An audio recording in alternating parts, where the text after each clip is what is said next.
It's time for Windows Weekly. Paul Thurrott's here. Mary Jo Foley is here. There's a brand new version of Outlook. Finally, Project Monarch is available officially. We'll tell you what you can do to test it out now and what you can expect from it. Microsoft Teams is now in the Windows Store, and that's where QuickAssist has hidden, in case you've been looking for it. It's all coming up next on Windows Weekly. Podcasts you love. From people you trust. This is Twit.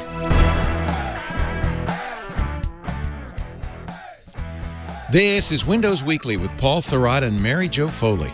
Episode 777, recorded Wednesday, May 18th, 2022. Halo Infinitus. This episode of Windows Weekly is brought to you by Collide. Get endpoint management that puts the user first. Visit collide.com/WW to learn more and activate a free 14-day trial today. No credit card required.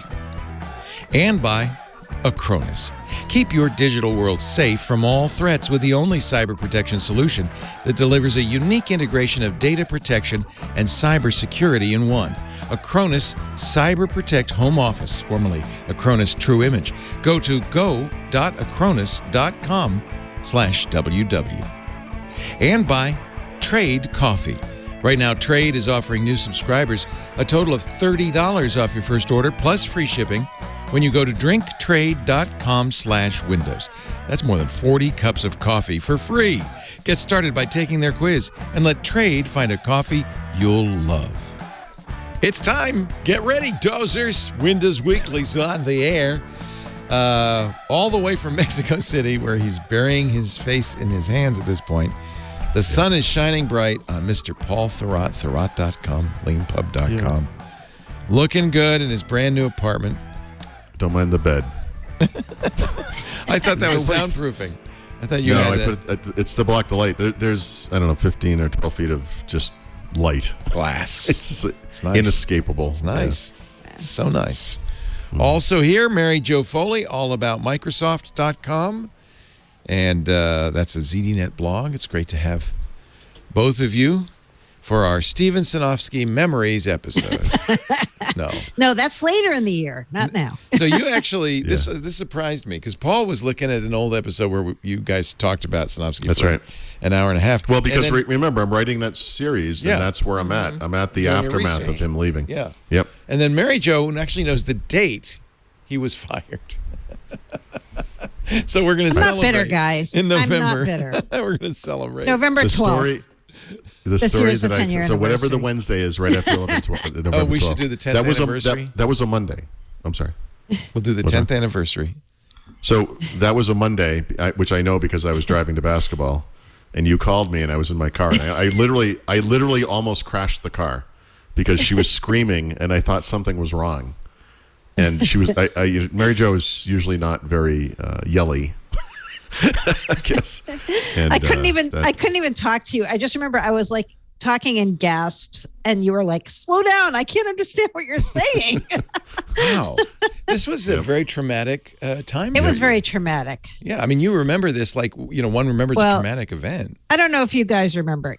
I do, but I think Paul does. I was blacklisted while he was in his job, and so when the dark cloud lifted, I got my access back to the Windows. Again, I don't need to just go on and on about this, but the one thing I was talking to my wife about this today because I'm obsessed by this now. I was up and down with Steven Sinofsky. Sometimes I was his best friend, and sometimes he literally directed PR to have nothing to do with me.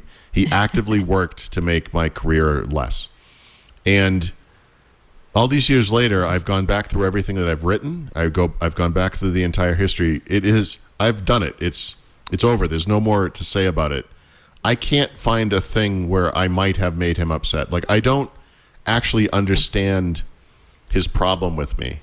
I think he was surrounded by yes men, and I suppose I might have at one point said, maybe this thing needs some training in it for normal people because they're not going to find the UIs. And that was not the message he wanted. I really don't know what the catalyst was, because I look at what I wrote, and if anything, I was overly positive about it. I don't know why. So I don't even know why. And I know with Mary Jo, I'm sure it was too truthy, Yeah. You just he doesn't. He right? They said to me he doesn't value the function of what you think is news. I'm like, that's nice. Right. That's my job. Doesn't matter what might he say thinks. Objectively is news. Right. I don't understand. Well, that was his tech thing. Executive. He wanted to control the messaging. Yeah, Sorry. I don't understand that. Yeah. I'm reading the new book after Steve, the Trip Mickle book. I'm going to interview Trip tomorrow at 1:30 Pacific. Fun.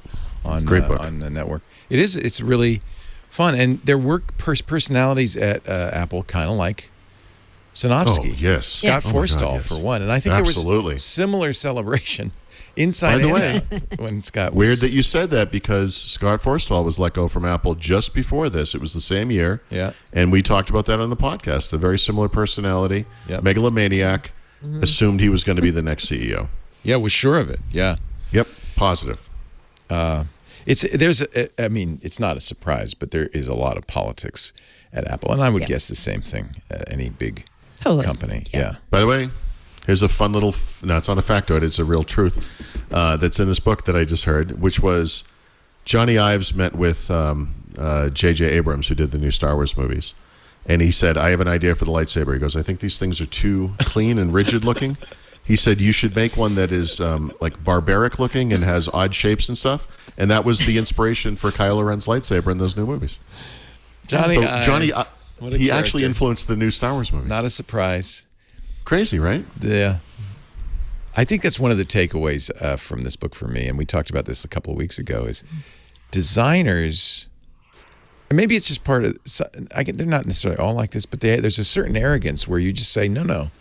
This is good and right, and that's not, and I know, and you don't. It's right. In other words, don't worry about the business. The business will take care of itself. Form over function. Yeah, right. It was a problem. Although on the flip side, he did lots of amazing, beautiful things. stuff. It's a hard. I'm still wearing the watch. Sure. Anyway, that'll be a fun conversation tomorrow on Track. It's a great book. It's a great book. It is. We were talking about great business. Really tech business books, and I put a list up on our Twit social of a few of them, and we mentioned Showstoppers, G. Pascal Zachary's book about NT and Dave Cutler. I think the Steve Jobs biography falls into this just because those crucial chapters about the iPhone, the iPad especially, and a few others are just, I re-listen to them. I mean, They're exercise for us because we covered it. It's interesting because we're hearing details behind the scenes that we didn't know, or we kind of thought but weren't sure, confirming our thoughts, that kind of thing. But it's also, they're great sagas of Tracy Kidder's Soul of the New Machine, about Data General creating a mini computer. It's an old one. Stephen Levy's Hackers. And we've all said, the three of us have said, we wish there were more books these days like that. And that's why... Which is why this new one is so great. You, Paul Thurrott, and you, Mary Jo Foley, you've got to get to work. Thank you. I've been begging her for years. Let's not forget a second Microsoft voice has arisen. 3.0. I mean, honestly... I'm happy to be a background consultant when Paul writes the history of Windows book, but I am not participating. Okay. You could be his deep throat. You could be his... Come on, me, you, Richard Campbell. Insider. This will be great. Oh, yeah. Oh, wouldn't that be a good book? Wouldn't you? Right? Show of hands. Look at that. Everybody. They all want it. They all want it. All right. Let's, meanwhile... Back at the ranch. Back at the ranch. Episode 777. And we're back with Outlook. Yeah. Now, this is the official preview, not the leaked one that you guys had. So a week ago, this leaked. And at the time, they said, you know what? Their actual official release in preview will be out in the coming weeks. Whenever they say in the coming weeks, I'm like, oh, yeah. Okay, so add 3 months, right? Yeah. And then yesterday, it just shows up. The version for Windows is out in beta. I'm like, well, there it is. Okay. And... Is it the same as the one that you guys got? It is, I'm glad you asked. I don't know, and here's why. There are like 118 requirements to getting this thing going, so I'm a little, preoccupied this week. So I was going to install it, but I just said I can't deal with this. It basically, first of all, you have to be a manager of a commercial or education tenant at Microsoft 365. You have to enable it. Then as a user, you have to run and configure Outlook for Windows, which I never do because I hate Outlook. And then there's a switch in there that you can turn. You have to as a user, put the machine into the beta channel for Office Insider program. Kind of goes on and on. So I looked at all the things and I said, I can't. But based on the screenshots, I don't know, because they describe things that I just didn't see, but then I wouldn't have known to have looked. So it looks more complete, perhaps. I think some of these things are in process of being turned on too. Like they mentioned loop components, right, being part of the new version. And I've heard from some people who had the leaked version, they didn't think they had the loop components. So yeah. Actually, so let's talk about that real quick for a second, because I was talking to Brad this morning, and he said, I have a theory about why this thing needed to be a web app. And I'm like, oh, bring it on. That's great. And just as sort of a historical background, it's not that far in the history, but in recent years, and I don't remember when this started, Microsoft moved to a web-based extension model for Office applications, right? They used to use VBA back in the day, whatever. And one of the advantages of doing that for Outlook is that if someone writes an extension, or if Microsoft wants to extend the functionality of Outlook, they do so using web technologies, and it works across all of the clients. So Office for Windows, the web versions, Outlook.com, and Office Outlook for the web. And I assume for the Mac, I don't actually know too much about Outlook for the Mac, I'm sorry, but I assume that must be in the system as well. I think he thinks, and this is not my idea, Brad says, I think the reason they went to this web app is because they needed to do this for loop components. Loop components are going to work inside of the various Office apps. Teams, especially, of course. Teams is web-based. Maybe this is why they're pushing to make Outlook a web app. So not just the extension model, but the entire app. That somehow for the deep integration that loop components will require, maybe it had to be on the web, and maybe that's why it took so long. That's a good theory. Also, this is a WebView 2 app instead of an Electron app, and that's also what the new Teams is, right? Teams 2 is supposed to be that. Yeah, as so well, that's in other words, Chromium based, right? Relatively lightweight, compared to Electron, web which is what they're technologies. using Electron, now, especially, right? Yeah. But even React and things like that can be heavy. Yeah, right. This should be a little more lightweight. Right. I mean, the big picture reason Microsoft wants to do this is Monarch. This is a thing called One Outlook that we're talking about. They want the same code base for the Mac, for web, and Windows because it's easier for them, right? If they have one code base instead of 3 code bases, they can update it more quickly, fix bugs more quickly, not have to do all these separate updates for every single platform like they do now. That's right. So it's also that's it's one fair reason to say they want it. that's better for everybody, right? Because it allows, no matter what platform you're using, you're going to get the latest updates or the latest security fixes or whatever it might be. I guess the one asterisk there might be there are power users on Outlook for Windows today who probably are looking at this a little nervously. Yes, they are. Oh, yeah. I'm hearing from all of them on Twitter. Yeah. Right. They're like, I am not touching that piece of junk. I already hate it. I don't want it. I hope I don't have to have it. And are there features missing? Is that why? Or they? There's some, there's some features that aren't there, and some are on the list to come. Like they put out a list yesterday saying, here's what's on our roadmap for the more immediate term, the longer term, and things we're investigating. Right. So some of the things that people were crying about. Sorry, I don't mean to be pejorative, but but I just was. Like Quick Steps, I'm like, what the heck is Quick Steps? But now I know because I looked it up. So Quick Steps, it lets you, I guess, like set up something to go automatically into a folder when you get it in your inbox. That's coming. That's on the roadmap to come. But people are like, without Quick Steps, I don't want that. Okay. Everybody has the feature set of things they can't live without in Outlook, right? I mean, Outlook architecturally is sort of the original Teams in the sense that it's a big, complex application with lots of modules, extensibility, lots of add-ins. People have configured it the way they want. This thing dates back to the 1990s. The original version of Outlook is from 1997, but it's really based on Schedule Plus, which is from earlier than I don't remember when Schedule Plus debuted, but it's a big complex application, and that for some people that's terrible. I hate it. I think it's big, slow to load, et cetera. But for people who are, like I said, power users who need these like kind of esoteric features sometimes, to us, they can't let go of it. It's just because it does everything they expect and want. Yeah. There's 2 big features that are missing, but they're listed as definitely coming. One is offline access. That's coming. Multiple account access also coming. Like that's not in there yet. So everyone's like, can I add this account? Can I add my Gmail? Can I add this? Not yet, but you will. It's on the list of things that are on the immediate roadmap. So it's a preview, right? This is an early build.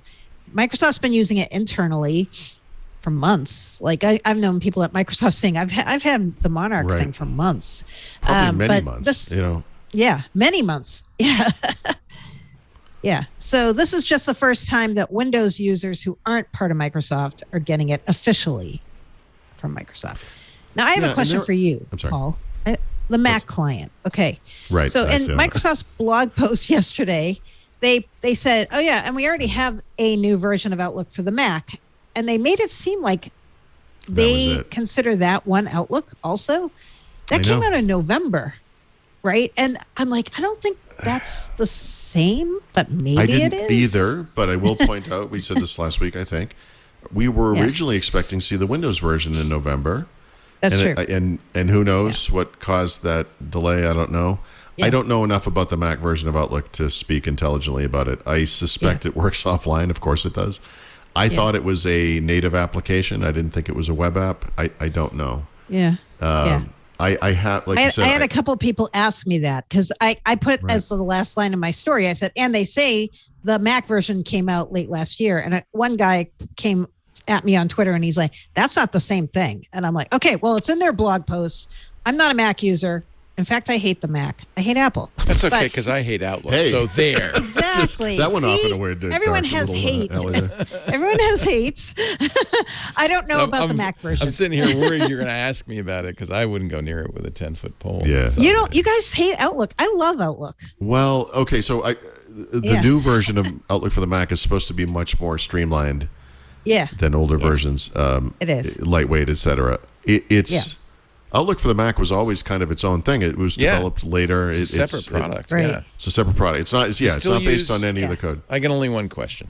Still use one big honking great PST file for all the data. See, I don't know on the Mac. I doubt it. That was one of my problems with the Windows version. Yeah, that's it. That's just it's like the registry file. It's a recipe for disaster. Yeah. Oh, it's just People used to carry around a back of it. I know. Backup of it with them. When they moved around, just in case. Just in case. Right. So on the roadmap thing, it says .pst file support is coming. Can't wait.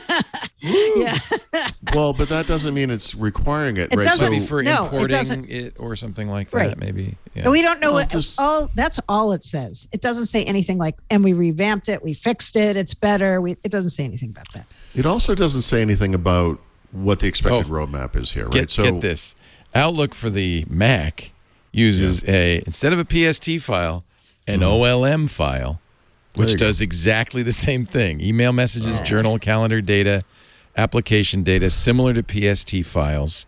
Of course, but they can't be opened by Outlook for Windows. Oh, yeah, God forbid. OLM file can contain multiple mailboxes.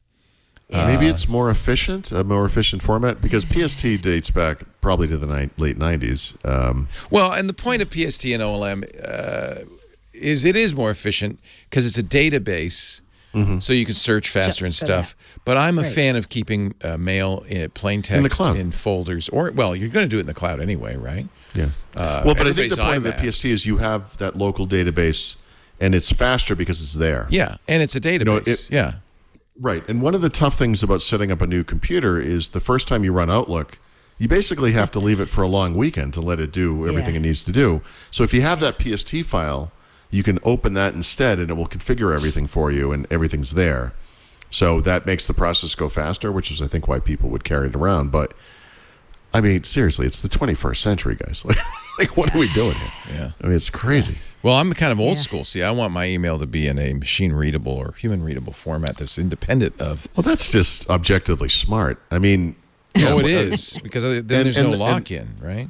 That's right. Yeah. And that file format, plain text basically, is a lot more lightweight than whatever Microsoft is using in PST. Maybe not as fast as search, although with modern machines, I think it probably is. Same thing. You're going to keep your address book in vCards. You're going to keep your... But who's searching? You're not really searching locally in an app, or you shouldn't be, right? The idea here is that you're part of an organization, You need to search things that aren't just cached locally. They're up in the cloud. They might be meetings from the past or emails or whatever it is. I don't You care might what wanna- format the cloud data is in. That's fine. Who Do cares? whatever you Right, want. yeah. Whatever works. Don't lose it, but do whatever works for you. I like to as little as possible to come down to the local computer. I have a. Well, isn't that you're how just IMAP thinking of- works, or even Exchange? It's a cached, kind of version Yeah. of what's up there. Yeah. Often with just the subject and the recipients. So not I even- guess this is the question you have to ask yourself if you're an Outlook user. What the hell is wrong with you? No, I'm sorry. No, are you the type of person who is comfortable using a web client like Outlook.com or Outlook on the web? And if you're just like, yeah, that's fine, then this thing immediately will be fine for you. But if you recoil at this because you have some specific requirement with Outlook for Windows today, this is going to be a tough road. And hopefully, and we don't know how long it's going to take. Right. Right now, it's weird the way they do it. There's actually a switch in Outlook for Windows that will enable you to access this client. It's not a separate thing. Well, it is a separate thing, obviously, but it's not just sitting there side by side with it by default. I mean, in the future, you have to think it will.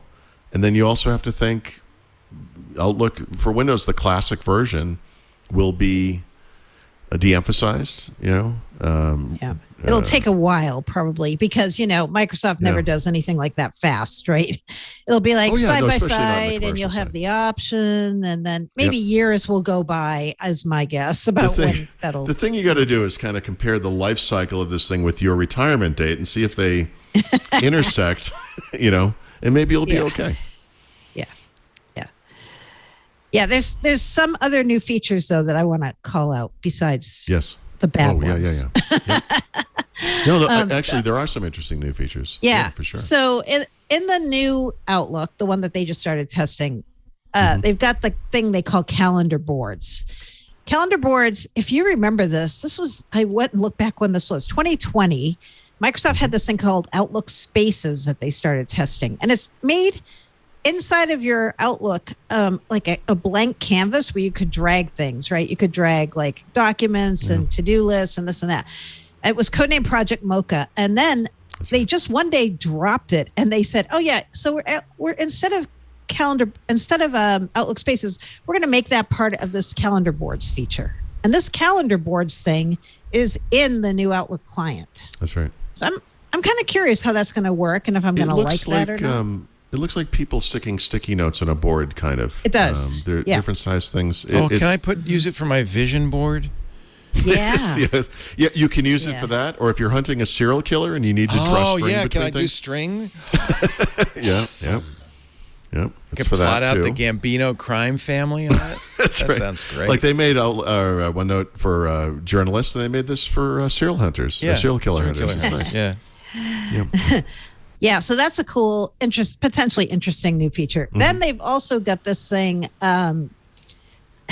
It's a little hard to explain. So you know how in Outlook you can at people. Like if I put at Thurrott, you would be like you'd see something when I send an email. It would like highlight It's it for you highlighted, to make sure and you saw that's it. right. Yep, it's a Right. link. So now That's a nice they're feature. gonna. I like that. Yeah. So now they're gonna in Outlook. I don't even know how they're going to do this, but it's kind of intriguing. They're going to let people at the name of a file on your PC to attach it. Yeah. Nice. So that's cool. The only downside for me, somebody disorganized like me, is I don't have any kind of file naming convention whatsoever. Do you even have files? It's all on the I feel desktop. like you Admit kind it, of- Mary Jo. Just I all have on very the few desktop. files. It is pretty much. It's not on my desktop, but like my file naming system is so like arcane, not organized. So if I was even trying to think of the name of a file to attach, I'd be like, I don't know. So if this thing could look inside files, this would probably be very useful for you as well, right? It would. It would. And no matter how organized people are, and I'm organized to a fault, and it certainly hasn't helped me. I often have to look for something, and I have to think about where it might be or where it could be, and you kind of spend time navigating around. If you could do an at and then start typing and have it bring up choices, that would be good. That would be great. Like search, basically. Yeah, that could be really useful. See, these are all actually arguments for using Outlook. It's business focused, isn't it? I mean, That's really maybe why I don't use it or need it, is because that's right. But I could see the usefulness. If you're using it in an organization, adding somebody or adding a file. That's I could see the usefulness of that. It looks good on you, is what you're trying to say. Yeah, not on me, but on you. You wore it well. Yeah. Now there's a worrisome feature in here that I'm already worrying about. The reminders thing. So there's a feature in this where Outlook is going to decide for you if a message seems important, and it's going to keep reminding you about it until you turn it off. I'm like, okay, guys, you know what? There's a reason I hate focused inbox. This automatic machine does this for you thing. It doesn't work for me, right? It just never works. So I use Gmail for my work stuff, and Gmail has a feature like that. It will surface an email from 3 or it comes folder, up to the top. Right? Like important. No, it's just a message. In other words, I got some kind of an email. Someone said, "Hey, are you available on Tuesday or something?" And I never replied to it. And then it comes out. In fact, let me just look. I might even have one there right now. It I bet does you not. do. I must have gotten rid of it. I saw one recently. Gmail will also say, "Oh, you haven't read this newsletter in a while. Do you want to unsubscribe?" I think that's good. Things like that are useful. That's a very useful feature. Yeah. The pinning of something is deciding for me. It's important. Like you don't know what I think is important. Maybe though there are some signals that are pretty concrete. Like it came from the boss 2 weeks ago. You never replied. And it might be. No, I ignore those all the time. So you mentioned scofflaws like you, Mary Jo. So Mary Jo mentioned pinning, which is another feature, which may even be an Outlook today. I'm not even sure, but the pinning is kind of the manual version of that. Because you can star things today, and I do that, but they still move down in the list. So pinning is something like, this is important. I can't deal with this now. Keep it at the top of my inbox, so I always see it until I get rid of it. That's good. All email has flagging or something like that. That kind of thing is good. Yeah. That like when you decide it's important and you pin it. Right. So I'll just say the feature that you don't like, what's it called? What is it called? I don't even know. Recommendations or whatever. The similar feature in Gmail, when that pops up, I actually don't. It doesn't bother me. Sometimes it's useful because sometimes I just forget. I get a lot of email, or I'm busy like I am this week. Yeah. And I forget things, and then I see it. I'm like, oh, okay, yeah, and I need to follow up on this. Or it surfaces, and I say, yeah, I don't care. And then you can click whatever. I don't know how you click it, but it's something you can click, and it says it goes away. So I don't know. No, you get that look on your face, like, I hear you. I am not listening to you. Yeah, it's a no for me, as Simon Cowell would say. There you go. Okay. No, that's a no. That's a no. That feature has to have a turn off button that is permanent, and you never see it ever. I bet it does. Or worst case scenario, it's something that's configurable from your organization. Yeah. Right. Or it's going to be like focused inbox, and you turn it off, and it always tries to come back on every single time. Putting in features if you can turn them off and stay off is okay with me. If it stays off, that's good. In an ideal world, this would sync back to your settings, and you configure this on a different device. It knows you don't like it. Correct. Yeah. But they don't ever do that. I do like the idea of this becoming a view in Loop. This is Loop is their Notion. The Loop component things. Copycat. Yeah. Yep. I think that's an interesting two Loop idea. things, right? So there's a Loop thing that we don't know. We don't know when this is coming. The Loop app that's like Notion. Then there are these things called Loop components that are discrete things like a to-do list or an email. But they go hand in hand because you could embed them in your it's Loop. a two-way street. Yeah. Exactly. Yeah. So in email, it's like going to have a drop down where you can pick off like a component and say, Excel spreadsheet, and then you put it in your email, and then everybody who gets the email can update it if you give them permissions, and automatically update it. I'm loving this at idea. the moment you do it. Yeah. Yeah. The other nice thing about this system is that with Outlook moving to be architecturally, maybe not the right word, but more like a Teams in some way. You have this option. I like to work in Outlook, and so all that stuff is there. I like to work in Teams, so all that stuff is there. Right. It lets people work the way they want, which I think was one of the big pushbacks against Teams when it first came. It was like, wait a minute, we're all moving to chat like we're teenagers now. Although I think people, over time have seen the value of chat-based communication, honestly.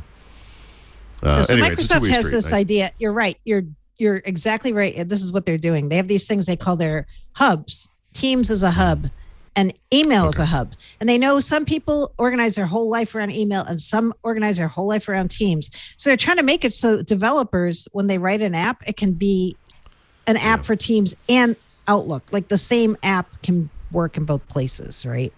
The other thing is that calendar board feature that used to be Project Mocha is in many ways like Notion itself. It is. You can plug different components into it, different data sources, different things, and you have this kind of almost a dashboard of things that are important to you. I mean, it's a pretty good idea.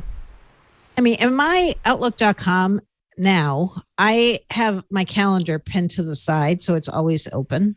Because I like that. I like having that always right there. Yep. So when I'm like doing email, I can just look at, I can do this or I can't. Yep. So this board thing is going to be like that. It's going to let you see a lot of different things while you're. And it's one of several things you can pin over there, right? There's like a kind of a My Day view, which, Outlook has had some version of this. I mean, probably since, a long time ago, 2000, 2001, whatever.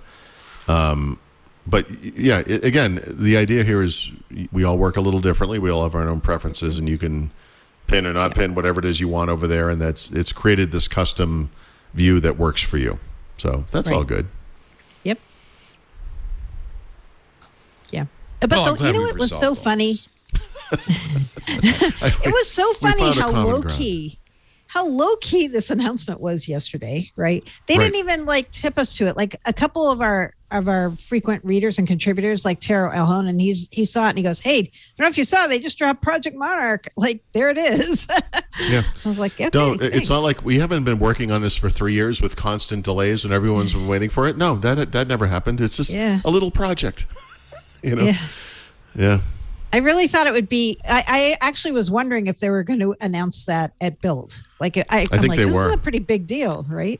I think because of the leaks, and I think what was going to happen was some of that back end functionality was going to become enabled, and they didn't want people to see it out of context in the leak. And they said, "Look, we just got to come clean about it." And maybe Build will be the loop part of it, and they'll talk about all the extensibility and the standalone loop.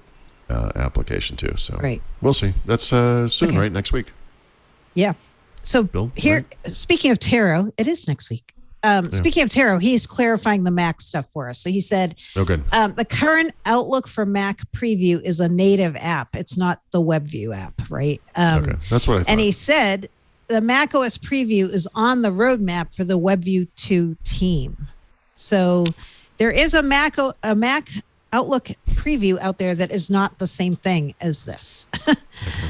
Well, good of them to mention that in the blog post like it was. I know, right? Yeah, weird. I got to go back and fix my story. I think what they're trying to show is some continuum of updates on Outlook. Like, we've been busy. We work on all these different things. We just did this. Now we're doing this, But it did make it seem like they were somehow the same thing. Yeah. Yeah. So Project Monarch, finally we have the code officially. There it is. Starting with Windows. With the, as with the leak, it was a little underwhelming in a sense. Not because it's bad, but there was such a build up to this that it was like, wait, this is just the web app? Like what? Like, I don't know. Okay. Yeah. I hope they are not basing offline support on a PST file, by the way. I guess we'll see, but. Yeah. All right, I want to take a little break. We have many more fabulous subjects to talk about. To beat to death, as only we can. To death. But no, I think, so many people use Outlook. It is really the backbone of a lot of enterprises. So it's, this is a big subject. It's a big deal that this Project Monarch is finally here. Woo! Woo! A lot of us really have looked to other ways of communicating over email. I don't know about you. I find emails very, very difficult, especially for real-time conversation. Here at Twit, we use Slack, like a lot of enterprises do. And our sponsor for this segment is actually, I think, a very clever use of Slack. Kolide. It's a new take on Endpoint Manager, KOLIDE. The problem with Endpoint Management, of course, is they're really a lot of IT departments are very coercive. Maybe yours, like, you got to do this. I understand. Believe me, I'm not saying no. I completely understand, to the point where they'll, put crazy glue in USB ports, things like that. There is a problem, though, and you maybe have already experienced that. The more you push that way, the more likely the user, especially now that users are working at home, are going to throw up their hands and say, forget it, I'm just going to use my laptop. And that's worse for everybody. That's not the right answer to endpoint management. So Collide answers the kind of age-old question of how do we get users to be more secure and to get them more involved so they kind of understand what they're doing and buy into it. And I love this idea. This is complete contrast to, MDM, other old school device management systems. It's built by like-minded security practitioners who understand how important this stuff is, but who have seen just how MDM was disrupting their users, frustrating them, even causing them to switch to their personal hardware without telling anyone, and that is not good. Collide doesn't lock down a device. It takes a user-focused approach that communicates security recommendations to your employees directly on Slack. Now, you got to be a Slack house. So if you're not, you should probably move to Slack. Honestly, it's that good. We are. What happens is Collide, the first thing that happens is the new employee, or when you start using Collide, your employees get a Slack message that says, hey, let's install the Collide endpoint agent. We're going to do this together. The employee will actually do it. They're learning, they're understanding better what's going on, so they feel more in control. And then, and from then on, Collide's going to keep an eye on what's going on. The agent will monitor. And if it sees a security flaw, or proactively, if you want to start warning people about spear phishing and things, it'll send a Slack message with recommendations. Simple things like, the screen lock isn't set correctly. And so Collide will send a Slack message saying, hey, I noticed your screen lock is not password protected. That means when you go to lunch, anybody could send an email from your machine. Let me help you fix that. And it walks them through. Even kind of more nuanced things like setting up two-factor backups, or maybe even like they did that, but then the backup codes are in their download folder, unencrypted, wide open. And Collide will notice that, and they'll say, hey, thank you for setting up two-factor, but in your download folder, the codes are still there. Let's move them somewhere more secure. And because it's talking directly to the users, Collide is educating them about the company's policies, how to keep their devices secure using real examples, not theoretical scenarios. And they feel more involved. You want a workforce that is paying attention. That's exactly what Collide does. I think it's so brilliant. Linux, Mac, Windows, puts end users first for any team that uses Slack, completely cross-platform, as is Slack, right? You can get endpoint management that puts users first at collide.com/WW. Learn more. Activate a 14-day trial free today. You don't need to give them a credit card. Just try it for free. I think you'll really be impressed. Even if you just go to the website, you'll see some examples of Collide messages. And I think you'll see what a great idea this is. KOLIDE.com/WW. Right now, you can get a goodie bag of Collide swag, too, after signing up for a new trial as their way of saying thank you. KOLIDE, collide.com/WW. We thank them so much for supporting Windows Weekly. And we thank you for supporting Windows Weekly. When you use that address, it lets them know that you saw it here. And that's really important to us on the show. Collide.com/WW. Let's talk about Microsoft 365. I mean, we already have, but there's more. Yeah. There's more. Yeah, we mentioned Microsoft Teams, and you'll be happy to know that your nightmare is over after only 5 years. Microsoft Teams is now available in the Microsoft Store, as we call it now. It wasn't before? No. It was a hard hysterical. computer science problem. That's hysterical. There was something about the design of the Teams website where every time I set up a computer, I have to install Teams, and I have to go to the web, and I would type in download Microsoft Teams, and it would go to that page. And I'd click on the consumer version by mistake because for some reason it just seemed like that was the right thing to do.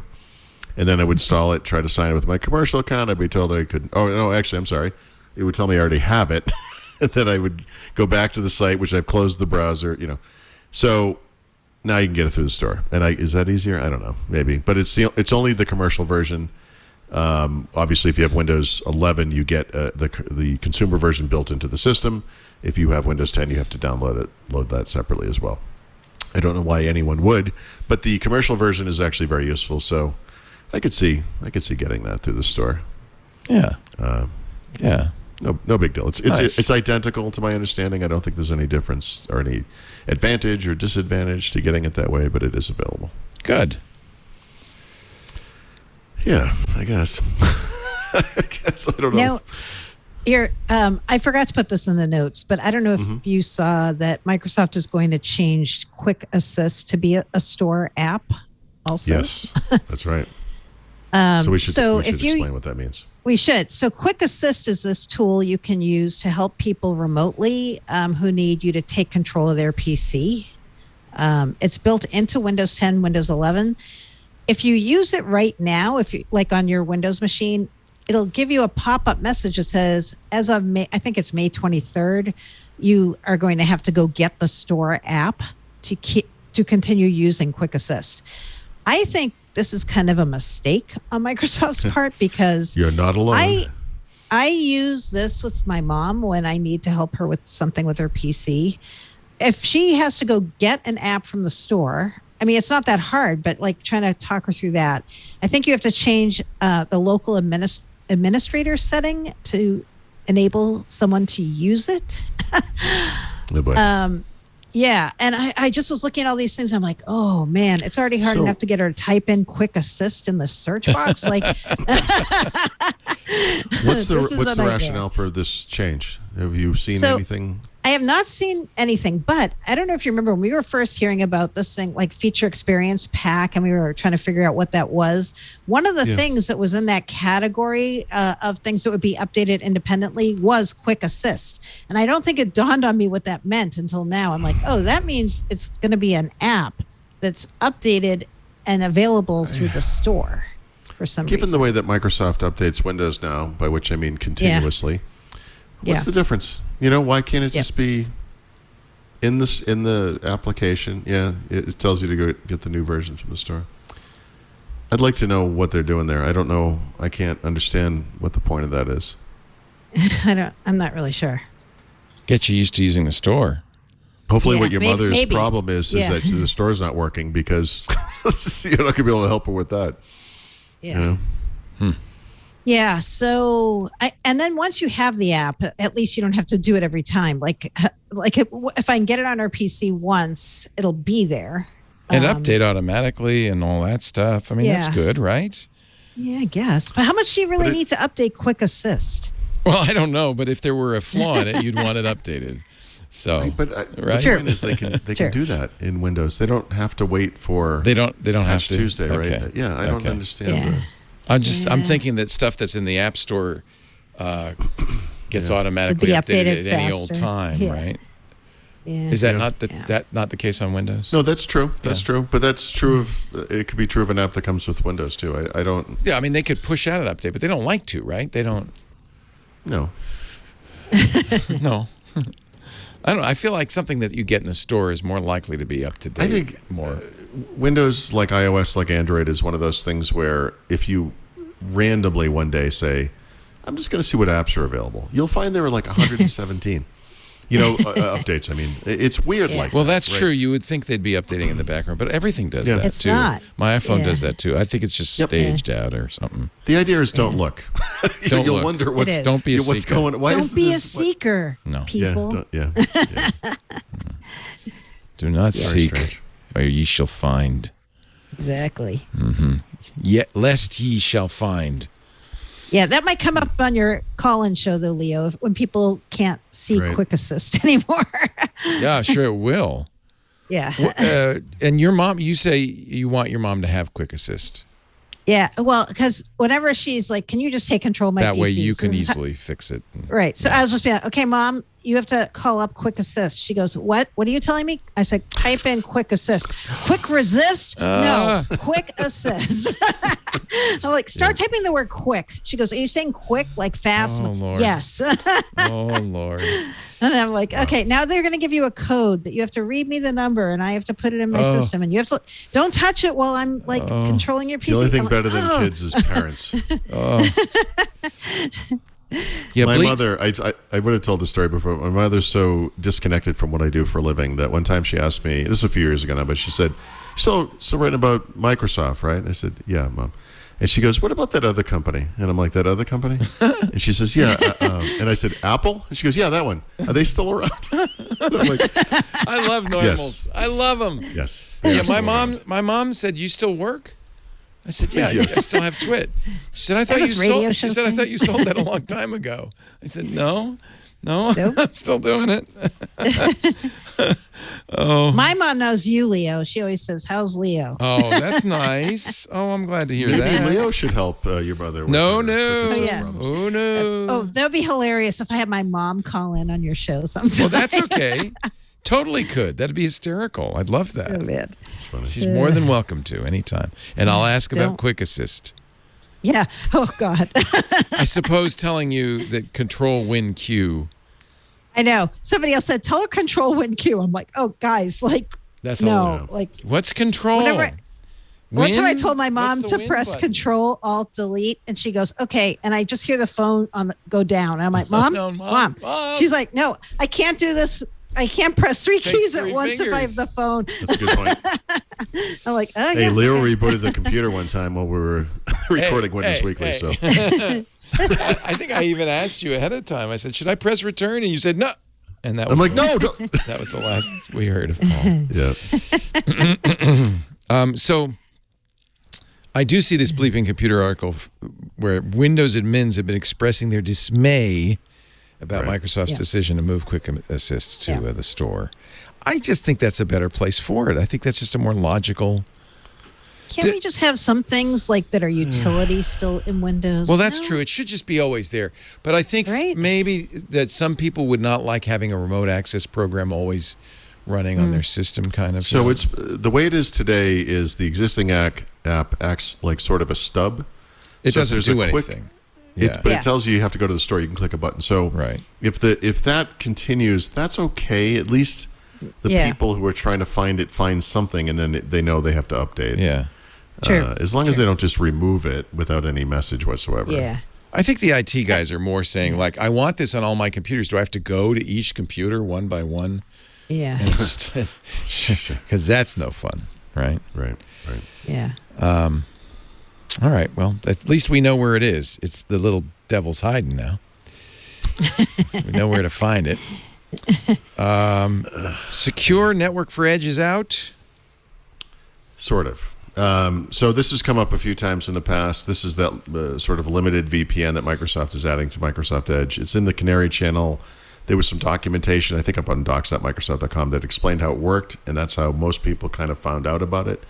If you do install the Canary version of Microsoft Edge, what I found, because I've done this on a few computers, you probably won't get it.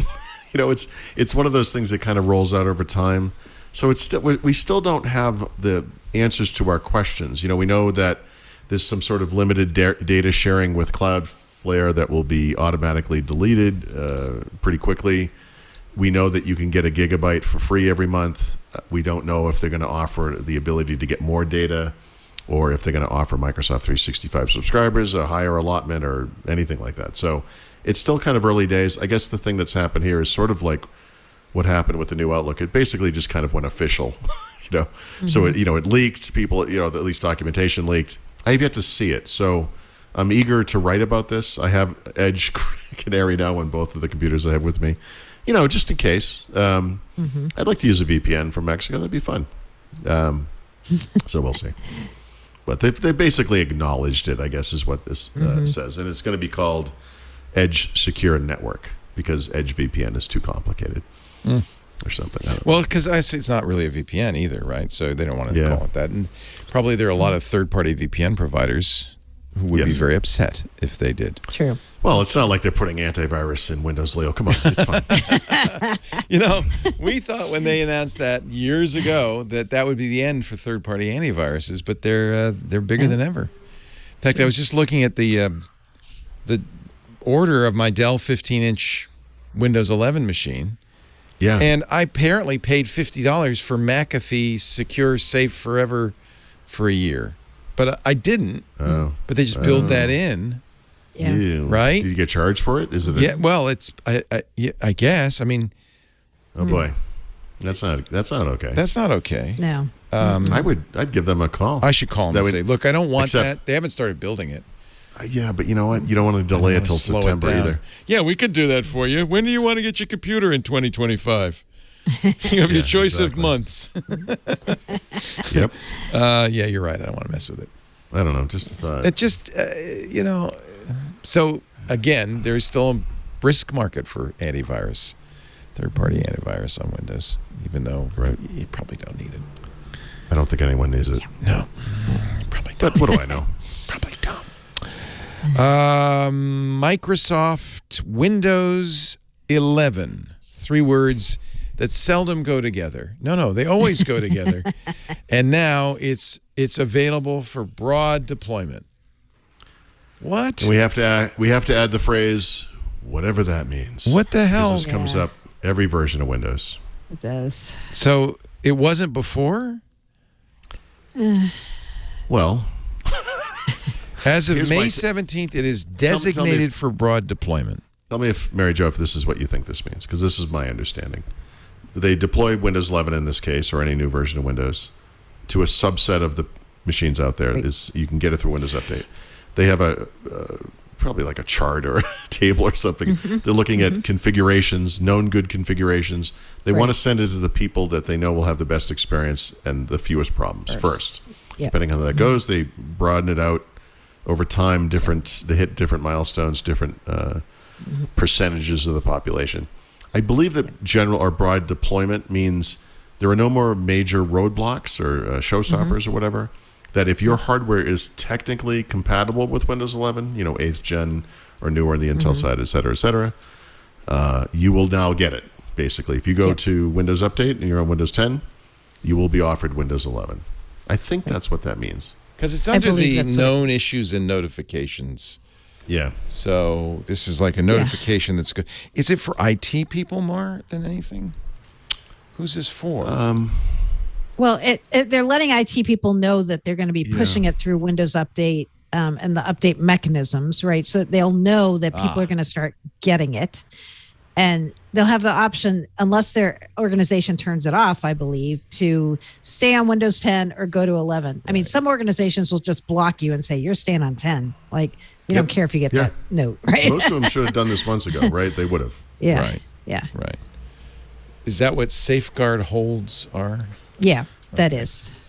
Safeguard holds, safeguard holds, I think, means Microsoft doesn't push it out because it knows that certain machines will have problems with certain so configurations. Yeah, maybe you have a hold is network off. card or something that has issues Right. with Windows 11. Right. So there are no known big issues. Right. So now it's basically been in the market, for how long? Right. Like Well, since When did they October, roll out so Windows 11? 8 months-ish, I guess. 8 months. Or Is that seven, all? 7, 8 And- months. Huh. Wow. I know it feels so much longer, Feels like doesn't it? I'm like, longer, hasn't yeah. it been a couple of years?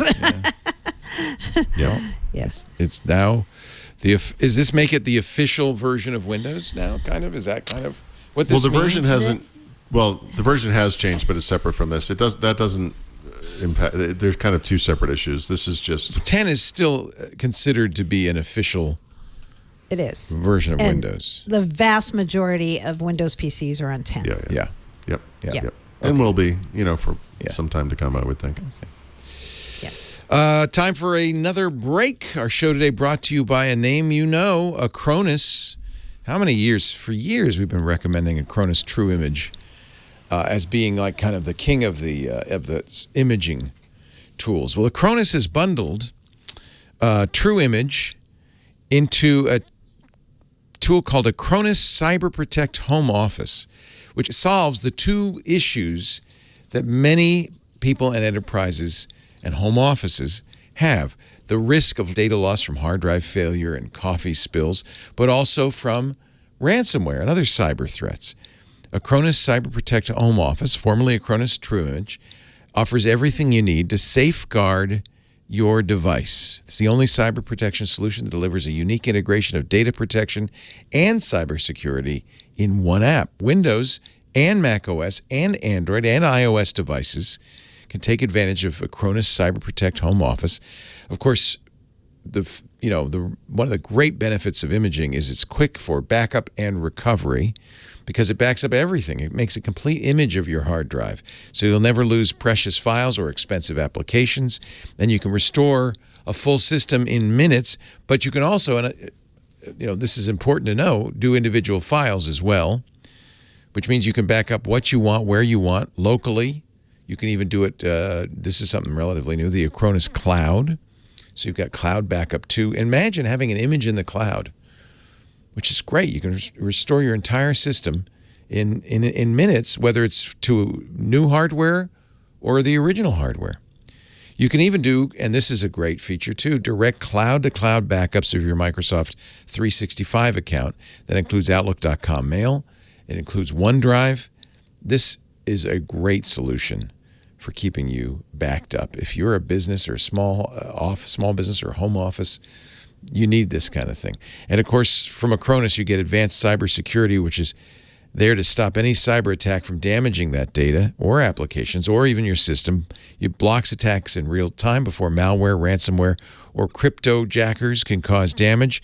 It'll find any hidden infections lurking on your system with flexible antivirus scans. I had somebody call the radio show the other day saying, I want to image my drive, but I don't want to bring any malware along with it. This is what you need, right? This is what you need. You now can have confidence that your backup not only is secure, but it contains nothing dangerous in it. And management's a lot easier because you're using a single tool. You can reduce the complexity and the cost and the risk of using multiple solutions, maybe even incompatible solutions. Simplify your protection by managing everything through a single intuitive interface. 2-click setup and set and forget options means you don't have to think about it. You just get it done. Acronis Cyber Protect Home Office. More than just a backup, more than just an antivirus. It's peace of mind, knowing your devices and backups are protected, your data is safe, accessible, private, authentic, and secure. Keep your digital world safe from all threats with the only cyber protection solution that delivers a unique integration of data protection and cybersecurity in one. It's Acronis Cyber Protect Home Office, formerly Acronis TrueImage. Go to the website, go.acronis.com/ww. That's go.acronis.com/ww. Don't forget to use that address so that they know you saw it here on Windows Weekly. Go.acronis.com/ww. And we thank them so much for their support of the show. Back to Paul, Mary Jo, Windows Weekly. Okay, to balance out the giant Xbox news that's still to come, let's talk about what's going on inside Big Green. Does he call it Big Green anymore? Isn't Big Green? Wasn't that Novell? Oh, maybe Novell is Big Green. Big Red was Novell. Oh, Big Red. Big Blue is IBM. Some people call them green, but the green is stuck, that's really. old school. That's old school. Green. What's going on inside Microsoft corporate? What is going on? Do you understand this? This is basically just job retention. Some people at Microsoft are going to get more money because, as everyone knows right now, because the Windows job 8 was so successful. The job climate is very robust, right, at the moment. And a lot of people have been picked off at Microsoft recently because other companies in the Pacific Northwest especially are paying more. So there's been a lot of employee complaints about, even though we make a lot of money here, we aren't being compensated the same as people at AWS and Google and Meta. So Satya sent out an email to everyone saying, we're investing in our annual rewards budget. We're going to double the global merit budget.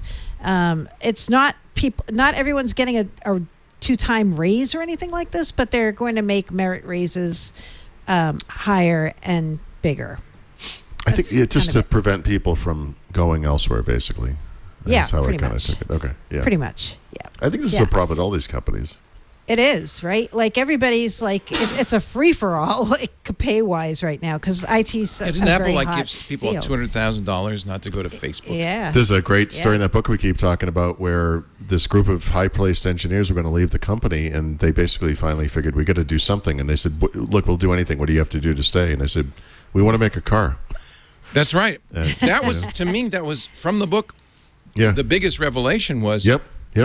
The car project didn't come from Tim Cook or anybody else. It came from employees who said, going to leave to go to Tesla if you don't do it. Wow. Yep. Wow. Which just shows what a lame idea it is. Never do what employees want to do. I can tell you that right now. Well, yeah, okay. There's a great Steve Jobs quote about that. You know, anyway, but yeah. What did he say? Yeah. Ask the employees what they want to do. He did. He basically did. He said, you don't hire smart people to tell them what to do. You hire smart people so they tell you what they want to do. Yeah. That's true. Yeah. And then you say, no, we're not doing that.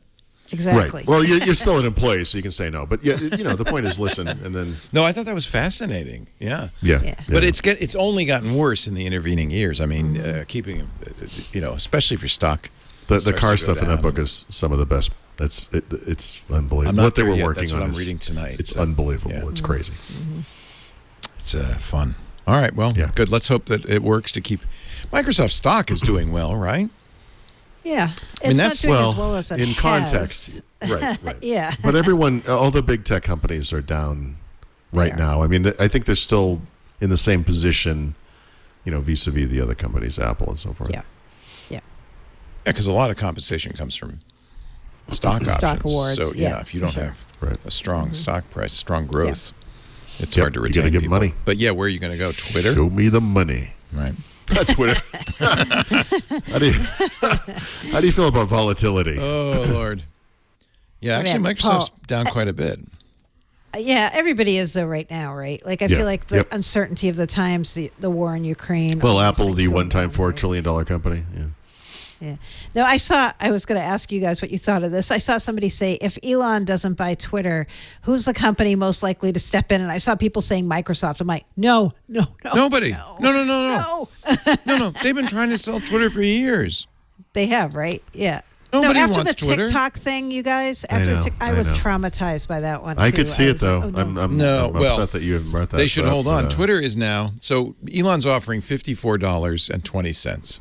Right. Twitter is now $36.86, which is pretty clear signal the stock market thinks this whole deal is kaput. Well, he's sent a lot of signals that this guy. What is he? Loki, the god of chaos? He is chaos. How can he legally get out of it though? Like, well, Twitter's a grenade into the room. That's what Twitter said. Right? No, Twitter said no. We're going to hold him to it. He signed. He didn't ask for due diligence before he signed. This is what's so annoying. He's suddenly like, oh, wait, are there spam bots? I didn't think about that. He specifically waived due diligence in his offer. Now he's doing it and says, well, wait a minute. If I had known, well, no, too bad, Elon. You had a chance. This is a great example of genius because people who are geniuses are terrible at everything else other than that one thing they're good at. And I don't know. I don't respect this. He sent a poop emoji to the CEO of Twitter. Right. Yeah. That's grown up. Yeah, no kidding. We used to have a president that did the same thing. But yeah, for sure. No, I don't. No, you know what? I don't think Donald Trump even sent a poop emoji. Okay. He was banned from Twitter before he could have. Even Trump never sent a poop emoji. This is a new low for Twitter. Yeah. All right. There you go. Any shakeups at the Microsoft? Yeah. A few. Yeah. Yeah. Well, this one was kind of not too surprising. So Microsoft has had a lot of turmoil in the partner channel lately. They've been adding new programs in that haven't been too popular with some of their partners and trying to change terms of existing partnership programs. The guy who was the face of this for the past year, he was the one they put out there every time is something unpopular was like, Rodney, go talk to the partners, right? The John Cable of the partner program. Pretty much. So yeah, Rodney Clark, channel chief at Microsoft, is taking a new role outside the company. That was announced this week. Tired of being a punching bag. Yeah, pretty much. I'm going to be an executive officer at a publicly traded company that is a Microsoft partner, but he doesn't want to do this job anymore, and who blames him, right? Microsoft doesn't have a channel chief right now, and they said they will appoint one before July 1st, which is the start of their fiscal, and they better because but also their partner show program is right after that. Yeah. I mean, look, unfortunately for the partner program or for the partners, there's a lot less partnering going on these days, right? I mean, part of the problem with Microsoft doing all these first-party services now is that partners are kind of superfluous. So, we talk about like the evolution of the partner program, which is the wrong word. It's kind of the devolution. They have to invent things that allow partners to make money that to me feel like these very short-term things. Sign people up for Microsoft 365 and we'll give you a little bonus, And you're supposed to get that every year, I guess. But this in the past, partners would be servicing Office 365 or whatever back in the day. Yeah. Small business server installs, whatever they were. And there's less and less, I think, for partners to do, meaning there's fewer ways for them to make money as well. And I think this is the problem. So this must be a terrible job to interact with these people. No kidding. No, seriously. Being a channel chief is not a fun job at Microsoft. Yeah, it's got to be terrible. It is not. Yeah. Yeah. I mean, the other problem is, over the past few years, Microsoft has decided to kind of go direct with the bigger contracts, which isn't that surprising, right? Like when they talk on the call about multi-billion-dollar deals and multiple million-dollar Azure contracts, these are their contracts, right? Like them going to the customer and partnering, quote unquote, with the customer. It's not partners getting in on the action, right? That's right. The partners are getting kind of squeezed down to the smaller, mid to small size deals in many cases, and they're not happy about that either. Yeah. Yet, in spite of all this, how many partners does Microsoft have? Resellers? 400,000. Whoa. Yeah. Well, this is inertia almost, right? But where are they going to go? I mean, how many? Yeah. There's AWS. no other Microsoft. Right. But I mean, you think Amazon's a better partner than Microsoft? No, I don't. But I think, the point is, it's just like when people threaten to go Linux. Like, I don't like Windows 11. I'm going to go to Linux. And Microsoft's like, yeah, go ahead. Yeah.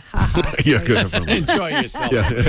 Yeah. We'll see you. Mary Jo's mother said, "Look, I can't find this quick, whatever it's called. I can't find the QuickAssist. QuickAssist. I'm going to Linux. Okay, Mom, open the terminal, and when you see the prompt, exactly. I want you to type these words. She's like, Mary Jo, I'm trying to figure out this grep thing. Do you know the switches? Do you know about grep? Can you help me? No, Mom. No. Mom, I've been telling you got to use awk. It's not, yeah. Okay, yeah. Little Linux humor in there. Cheer everybody up. Okay. Apple. One more partner thing. Okay, go ahead. The European regulators. That's what I was going to get to, because Apple and Google have been getting hit hard by the EU, and we feel like Microsoft's kind of slipped by in the US, but I guess they're not in the EU. Still under some scrutiny. Yeah. So there was a change they made in their licensing actually 3 years ago. In 2019, they made some changes that made it more expensive to run Microsoft software on other clouds. So if you were trying to run, say, SQL Server or even Windows on AWS or Google or Alibaba, it was going to start costing you a lot more money. At the time, the only people who complained were the big cloud vendors like AWS. They're like, hey, what's going on? And then when customers' contracts started coming up for renewal, which started happening in the past year or two, the customers suddenly saw the bill and they were like, what just happened to our bill? And it was because Microsoft changed the licensing. That's not me for a change. That's surprising. Oh, now we've got two urban... I'm not in Lower Macungie anymore. I know. I'm like, wait, that's not wait a here. minute, the What? sirens in Mexico sound the same as they do here? They They do. They're not European. No. Darn it. Oh, well. Yeah. But today, so Microsoft kind of got caught with their hand in the cookie jar. The few European cloud vendors went to EU and said, hey, this isn't okay. They started investigating what Microsoft was doing. So Brad Smith said, oh, sorry, we didn't really realize what was going on, and we're going to fix it. So today there's a giant blog post. If you think Steven Sinofsky used to write long blog posts, you should see this Brad Smith blog post. It pulls out all the stops. There's actually a few lines that are actually the meat of it, which is we're going to undo some of these changes we did, but only for these smaller cloud vendors who are hosting our software for their customers. It doesn't say anything about undoing the AWS or the Google cloud limitations. So if you're a customer and you're running it directly yourself without going through one of these smaller vendors, it doesn't help you. I think their hand's going to get forced again. That's my guess about what's going to happen here, because this doesn't go far enough. But it's a start. At least they did something. Again, they did it because they got caught, not because they were doing the right thing. Right. Yeah. Well, I could see how they might say, hey, we're going to make money on you if you use our cloud, so we don't have to charge as much for the software. That's kind of I don't know what it is in the EU, but it's a pretty standard way of doing business. Right. And they said, hey, Google could do this or AWS we give you could do discounts if you're using our stuff. Yeah. Right. So, but the cloud vendors are like, well, wait a minute. Like, you were letting us do this before. This is my big problem with the EU regulators is really they're just doing the work of other companies who are pissed off, competitors. And it's always driven by the competition, you know? Well, right. So this is the antitrust difference between the US and the EU. And in Europe, it is about competition. I guess I'm of two minds on that. I mean, if you're a small company that's being shut out by one of the big tech companies, there's a little bit of a side issue because those small companies are always European and the big companies are always American. But okay, get over that for a second. I mean, if there was no place for them to go to be heard, that's what monopoly does, right? I mean, we kind of need someone to look, some regulatory body to look at this. I think the problem is I can't think of a single time the EU has ever said, Apple, Microsoft, Google, whatever it is, they're doing fine. Don't worry about it. I think every time they investigate, they're like, oh yeah, you're right. Oh yeah. Yeah. Oh yeah, we're changing this. Oh yeah, this is going to go. Every time. So, and then maybe that's fair. Maybe that is literally what needs to happen. But it has become the system seems almost, well, I shouldn't say it's game, because honestly, I don't know that I've ever disagreed with what they're doing, but it leaves open that possibility that if you can't compete, you can go through regulators and get your way that way. Mm-hmm. Maybe. I don't know. Maybe. Yeah. I don't know. Yeah. All I know is that blog post is like 8,000 words long. It is. It's such a long post. And most of it has nothing to do with the matter at hand. It's just like all the investments they've made in Europe and how they're loving Europe. No, it's a lot of hand waving. The idea is to distract, right? Yeah, pretty much. He's a lawyer. Brad Smith. He's the head lawyer at Microsoft. He doesn't usually do this, though. This is unusual for him, something this long. But this is for the public, not for regulators, right? Right. Yeah. Right. Yeah. And it's really hard to tell that they aren't really undoing the crux of what the problem is. I read it a few times. I'm like, I think they're fixing it. And then Wes Miller, who's a Directions on Microsoft analyst, said, nah, they're not really fixing it. What they're doing is they're fixing it for a very narrow category of customers and not the bigger complaint, which is if you're a customer or a partner running directly on AWS or Google Cloud or Alibaba, it doesn't do anything for you. So, right. Yeah. And I'm guessing somebody will go back at them and point that out, and then maybe there'll be another 8,000 word blog post. Right. for the rest of us. Yeah, exactly. Let's do a little Xboxing and take your time because my $30 sandwich is here. So, what is your $30 sandwich? Before I get started, I want to hear about it. You want to see it? My I want to wife hear has what showed it up. is. Oh, look what did you get? Is that agua fresca? Agua fresca. See, So jealous. nice. What And- flavor did you get? I always go You like cantaloupe. the cantaloupe? Yep. So Ooh, when I Mary love the Jo was out gallivanting around the courtroom or whatever she was doing, I used this as a cocktail because my wife has made a cocktail version of this. Yes. Which tastes exactly like this. I hope there is vodka in I this. hope so. But I don't think there is. Anyway, this has arrived. So you buy these on the street, and they cost nothing. I'm so obviously. jealous. I know. And one of our chatters in the Discord, you saw it, Mary Jo, posted a sandwich he's having. I said, that looks as good as my $30 sandwich. He said, yeah, it was 55 pesos. It was like $2.50. Yeah, so this is a exactly. $35. Yeah. Well, what's you're, in it?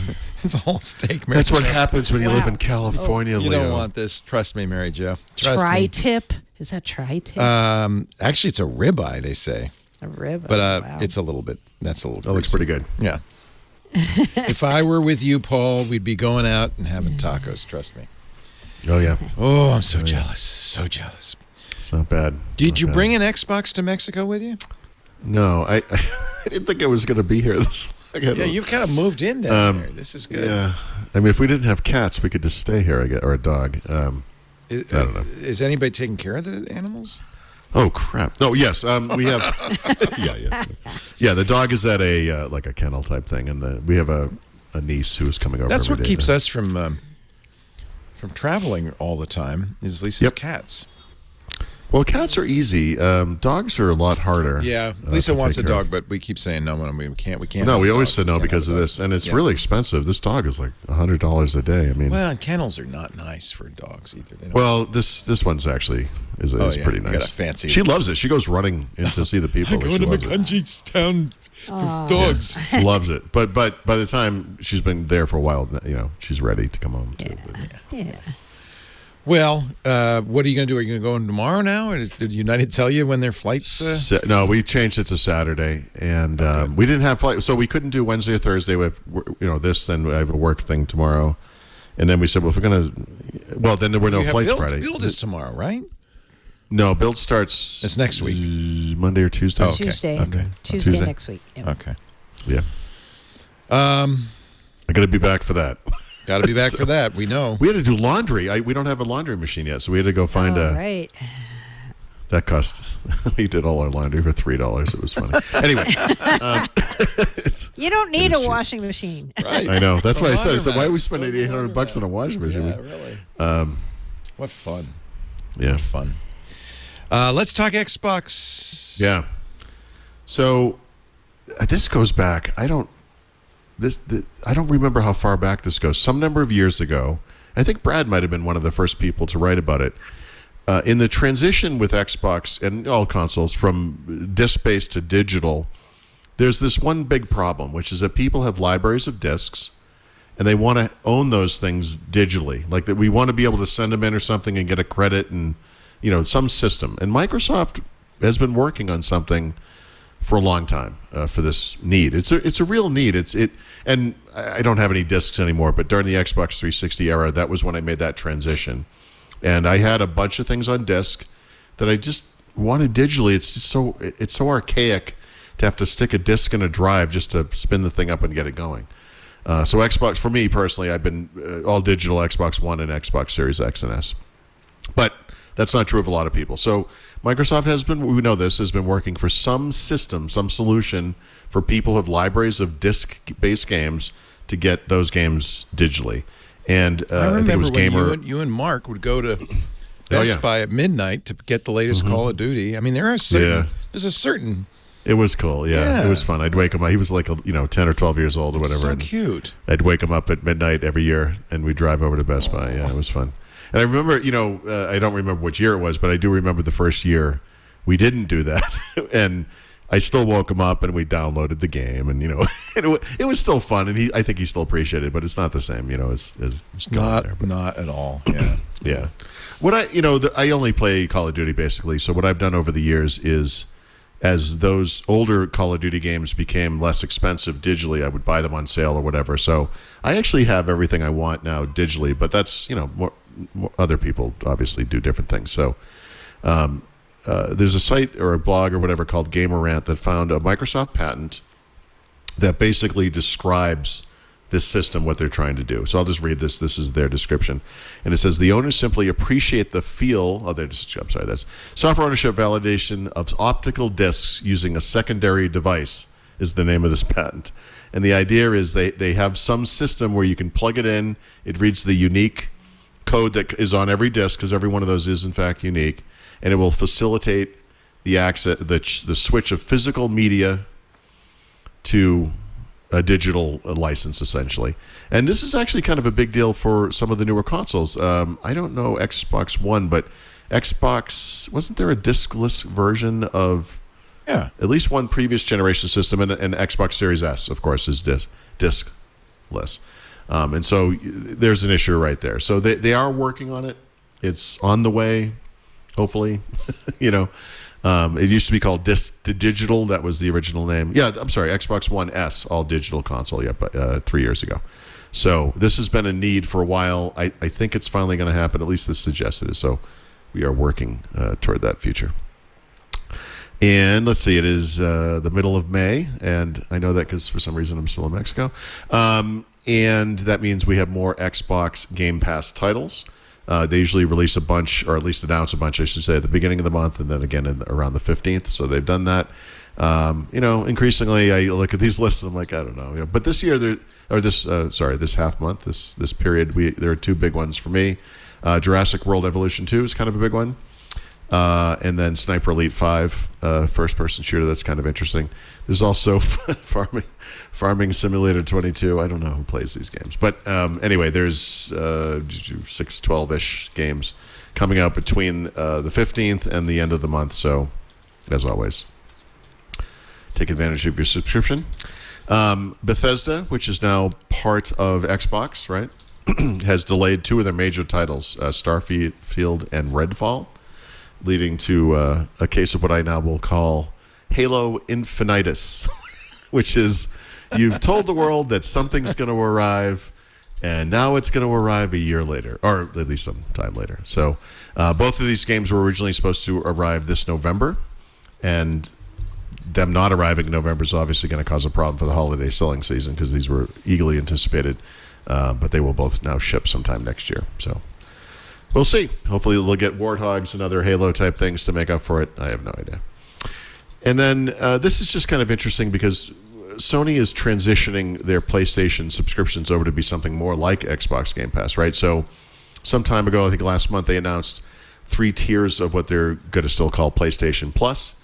There's PlayStation Plus Essential, Extra, it's a terrible name, and Premium. And so these things vary between $9.99 per month and $17.99 per month, and they all have different perks and whatnot. But the big question is, like, what are the games, that are going to be released via the service, this new version of the service, which is coming out later this year. And so they announced that list. It's a big list of both first and third-party partners. I mean, it's...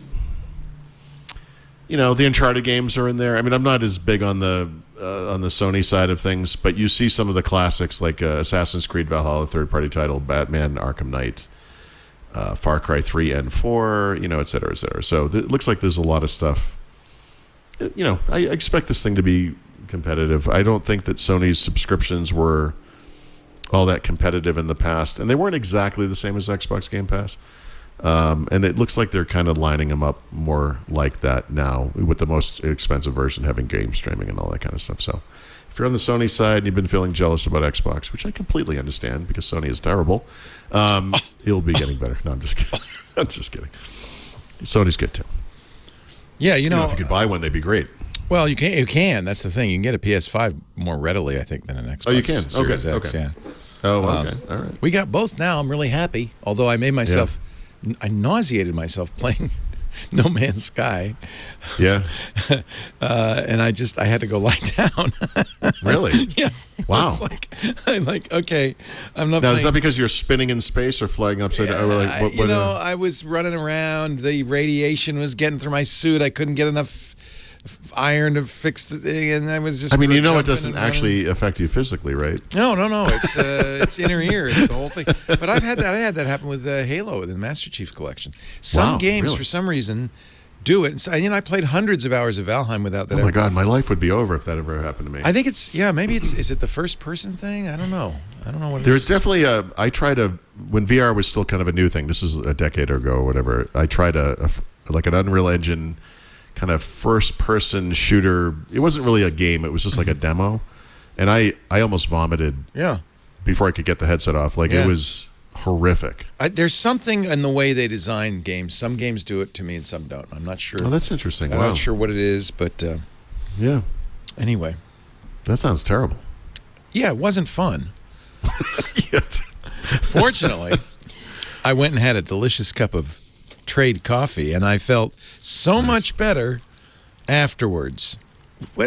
Find a coffee you will love with Trade coffee. I just got some in the mail, but I want to show you real quickly. This is our sponsor, by the way. The quiz, and you're going to want to do this. Starts with how do you make coffee at home? We use an AeroPress. What's your experienced coffee level? I think I'm a total coffee nerd. Now, do you add anything to your coffee? Now, if I were a total coffee nerd, would I add milk or cream, flavored creamer, or spices? No, I'd take it black like a real coffee nerd. Medium, light, dark roast? Yeah. How do you like your coffee to taste? Classic and traditional, hint of something different. I defer to you. And then I like to get whole bean because I grind it myself. So you take the quiz, and they're going to start sending you, this is kind of the craft beer of coffee. They're going to start sending you coffee, and they partner with, it comes to you directly from the best craft roasters in the country. So let me see. This one is from something, Wisconsin, Viroqua. Is that a town in Wisconsin? Viroqua, Wisconsin. So again, this is probably something I would never have in the normal course of event. Oh, and I love it, by the way, because you can really smell that coffee. Oh, smells so good. Just roasted, just for me. This is the Big Dipper Organic, rich and fudgy. Oh, boy. Tasting notes, fudge, brown butter, and vanilla wafer. Man, I love coffee. Doesn't it? How life without coffee would just not be living. So this is cool. It's fair trade, paying farmers more, 100% solar powered. This is really cool. Like the small Midwestern town we call home, we know you don't have to be big to make an impression. That little bug on our bag is a cicada. There it is. Their big ominous hum sparks a sense of mystery in us. Wow. Wonder State Coffee. Should we open it up? Try a little bit of it? All the bags have good, excellent sealing, but they're always fresh. Let's just take a look at this delicious medium roast coffee. These are all independent businesses, big cities, small towns, like this one from Wonder State Coffee. Trade customers make a difference for these independent roasters. They're often the biggest source of new growth for them. So you're helping these little guys do some really interesting, innovative things. Trade Coffee is going to send you freshly roasted beans. They're up to now 60 different best craft roasters in the country. And we've had a lot of bags of Trade Coffee, and it's been different every time. It's really fun. It's really fun. You don't have to be a coffee snob to be a trade lover. But if you know when coffee is just right, you're going to be very happy. Trade's coffee experts personally taste test 450 roasts.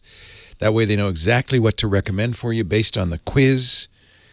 And that's true because everybody's got different interests, different tastes. Lisa and I just have so much fun. We'll make a different, what are we having today, honey? She said, well, we're going to do the Wonderstone. Let's try it, the Wonder State. Big Dipper, rich and fudgy. Trade is always fresh, always delicious, and it's always a coffee exploration. They've delivered over 5 million bags of fresh coffee, 750,000 positive reviews. And right now, if you're a new subscriber, you can get $30 off your first order and free shipping. Go to drinktrade.com/windows. Take that quiz. You'll get more than 40 cups of coffee for free. So start with the quiz, drinktrade.com/windows. Let them find a coffee you will love. I'm going to go right out there and grind this myself and have some right now. Drinktrade.com/windows. If you love coffee, $30 off your first order plus free shipping. Discover the amazing variety of craft roasted, fresh roasted beans. You can get it ground. We always like to get it beans because we grind it ourselves, but you can also get it ground from Trade. drinktrade.com/windows. We thank them so much for their support of Windows Weekly. I almost want to just eat this out of the bag. This looks so. Oh, look, Paul's sucking away at his agua fresca. That's good. Delicious. That's some good fresca. I want some cantaloupe agua fresca. I'm so jealous. That sounds so good right now. Oh. It's 85 degrees in Petaluma. We need it. But instead, I'm going to make a little trade. That's what I'll do. Let's start the back of the book with our tip of the week, Mr. Paul Thurrott. So I was just told this has been around for several years, but I I think it's magic, and I love it, and I wanted to share it with other people. Which is, most people are probably familiar with Street View and Google Maps, where you drag the little yellow guy down one of the streets, and you look around. And I believe if you go to Dedham and find the right neighborhood, there's still a picture of me walking down the street. Oh, that's fun. In a certain number, yeah. I happened to be there when the Google car drove by. But what's interesting about that, of course, is that Google goes out and redoes these images from time to time. And so there's now a history of images. And one of the things you can do with Street View on the web, on your PC or Mac or whatever, is you can actually bring up a scene, bring up a Street View, and then go back in time and look at it over time. And so I decided to do this because I'm tedious. I'll just keep talking about Mexico.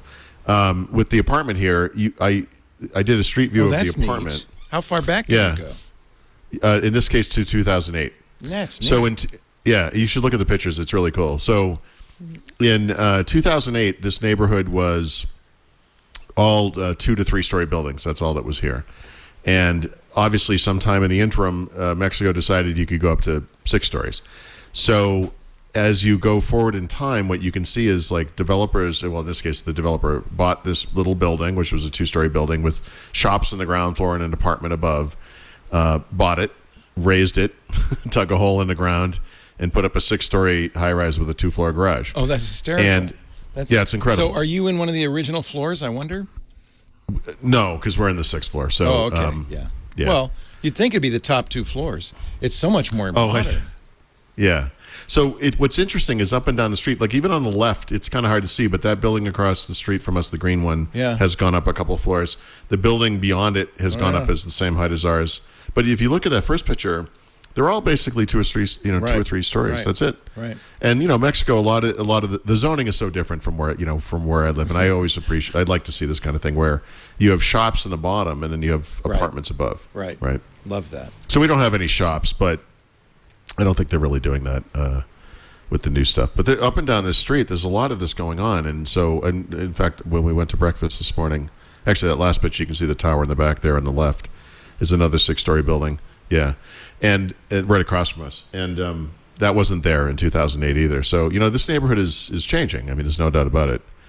And all that empty sky you see around us on the other side, that could be gone. Very, very different in a few years, yeah. You are in one of the nicest neighborhoods, though, in Mexico. You're in Roma Norte. It's nice. I think so, yeah. It's really, a nice place. Really nice. That's cool. We had, at one point, and I think it's lost forever, at the Brick House, we had a guy come in and do 360s of the whole thing. Yes. And you could do a 360 walkthrough, but I don't think it's there anymore. Because the office is probably different now. Yeah. Too bad. Yeah. I wish so they do that obviously for malls and for airports, and that's so cool. The inside stuff is really cool too. It was really a neat thing to be able to walk around inside. But I think they probably, as soon as your business leaves that area, that's that. Oh well. But I still have the street view. I bet I can go back in time on the street view. Oh yeah, it's amazing. Like the house we used to live in Dedham, it only goes back to 2012 for some reason. I didn't look at the house we live in now. I bet that goes back even less time. But depending on the area, like you could pick a famous. Well, you want to pick a place that's changed, I guess. And I think this street we're on here is a great example of it because this place is changing dramatically. The place I live now doesn't change. Yeah, I remember. How do you go back in time though? Up left, there's a little clock thing. No, right. There you go. Click on that to bring it down, and it'll give you the dates. And then click on the picture to show the old picture. Oh. Like you can, click on it to bring it full screen. This is before we moved in, or no? This was after we left. It only goes back to 2011. Yeah. Oh no, this is us. This is. We're doing the construction. That's right. Yeah, so people, if you don't know about this, I mean, you might want to go look at your house or, something. But you could see it. But the old house we lived in, the people painted it. And it looks terrible, frankly. And you can go back and see how it looked when it was nice, and then it's terrible now. And, I didn't know about this. That is a nice feature. Yeah, the good old days. All right, app pick of the week. I know that has nothing to do with Windows, but I just thought it was kind of interesting. No, I love that. And thank you for sharing that. I can look at the old brick house. Yeah, I think a lot of people will be surprised by this. And then there'll be people like, dude, this has been around for 10 years. Okay, so I've been thinking a lot about alternative browsers like I always do, but just because there are two news stories that, don't actually impact Windows users all that much, but it reminds me that, Vivaldi and Brave are the two I'm kind of thinking about. So Vivaldi just did their second deal with an automaker to put their browser into a new car, or new cars. I think there's different models. In this case, from Renault. You have to be parked. You're not going to be driving around. But the idea here is, maybe you're a traveling salesman and you have conference calls. You can do it from the gorgeous, huge screen that's in your car instead of bringing out your phone or a laptop or whatever. It does all the sync stuff with if you use it on desktop or mobile. That's kind of neat. I think that's kind of cool. And then Brave has a feature that's available on the desktop called Privacy Hub. And now they're making it available on iOS. And I think it actually might be on Android already as well. And this is basically a thing that will give you an update about how many trackers they're blocking. The idea behind Brave is that this thing is private by default. You don't have to add extensions and all that. And so they're building all these security and privacy features into all of the versions of their browsers. And now they're doing it on iOS. So if you're a Brave user and you were missing out on this on iOS, I think this was on Android already. It's definitely on desktop. You can access it everywhere, basically. So that's cool. That's cool. So I'm looking at our house, but yep. So you can't stop doing it. Stop. Can't stop.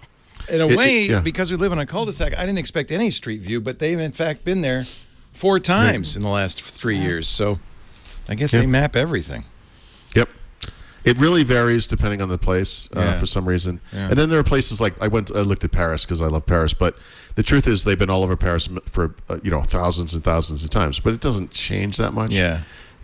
Depending on 100 years from now, it'll be really great, though. Yes, exactly. 200 years. Just wait. Just wait. It's going to be awesome. Wait. Mary Jo Foley, would you like to give us an enterprise pick of the week? I would. I didn't know about this until somebody told me on Twitter, but Microsoft's Product Evaluation Center, where you can download things for a set period of time to evaluate it, mostly used by businesses, is broken. And it's been broken since at least May 11th. So people have been trying to get things like Windows Client 90-day evaluation, Windows Server 180-day evaluation, hardware kits, configuration manager. I heard SQL Server, all these things that people routinely download to evaluate. You haven't been able to get them because the evaluation center is broken and there's no ETA on a fix. Luckily, there is a way you can still do this. If you go to techcommunity.microsoft.com, search for an article called Accessing Trials and Kits for Windows, Eval Center Workaround. The author, Heather Poulson's, pulled together a bunch of download links so people can still continue to get these evaluation editions of these products. Because there's no ETA and no explanation about what's wrong with the Eval Center, I think this might be handy for people who do need to download these for work purposes to check things out before they decide if they're buying them or not buying them. So yeah, at least there is a workaround, and I don't have any more details for you about what happened or why this happened. Is this everything or just a subset of the whole? I don't know. There's people in the comments saying, oh yeah, SQL Server is broken too. And wow.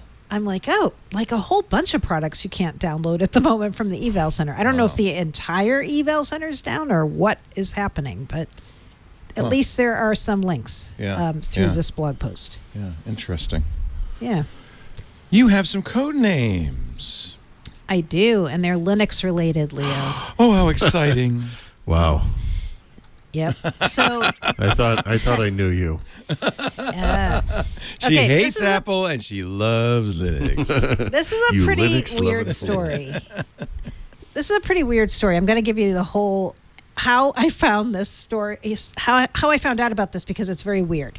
So when I was looking through the build session list, one of the sessions had the word Microsoft Linux distros in plural in the description. And I'm like, wait, isn't there just one CBL Mariner, Common Base Linux Mariner, that Microsoft created a couple of years back and uses internally whenever they need a Linux kernel to develop a product? So I'm like, wait, why is this in plural? So I started doing a lot of searches, and I found a blog post from a guy, let me get his name because he did all the heavy lifting on this. Hayden Barnes, who works at SUSE. He somehow found out there's another Microsoft Linux distro that's called CBL Delridge. So CBLD. So now there's the CBLM, which is CBL Mariner, the one we already knew about. And there's this other one, CBLD. CBLD is something Microsoft built in 2020. It's based on Debian. It's a custom Debian distribution that Microsoft built to use for their own Azure services internally. Right now, Azure Cloud Shell is supposedly, I think that the only thing I see listed as using this.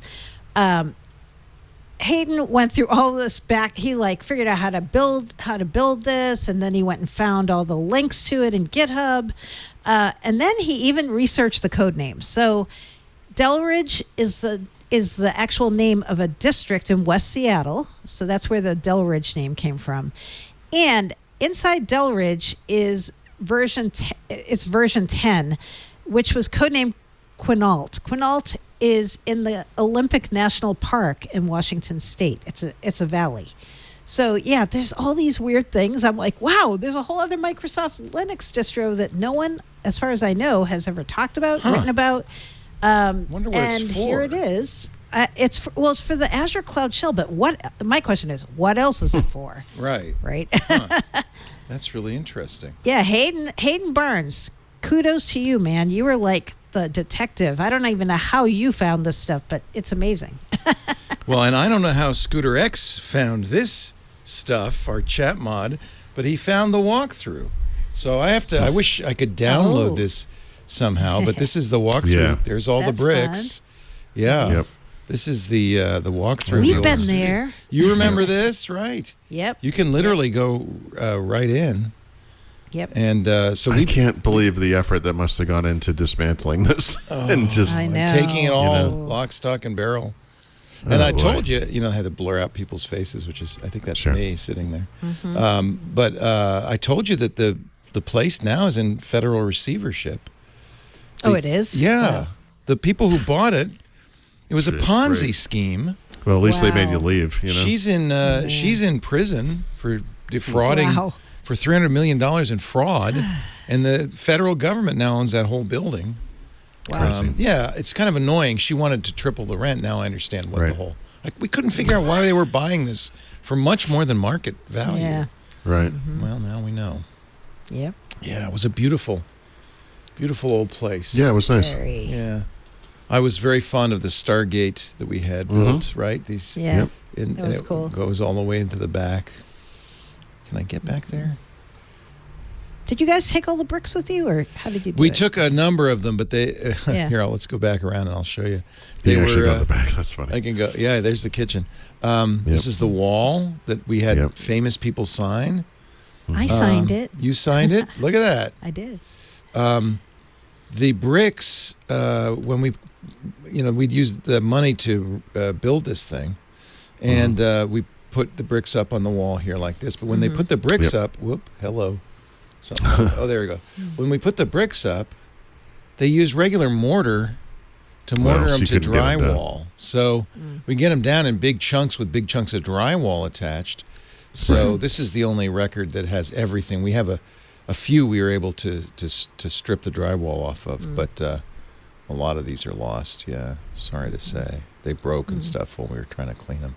Yep. So, Like but the Half-Life symbol there. yeah, isn't that cool? Yeah.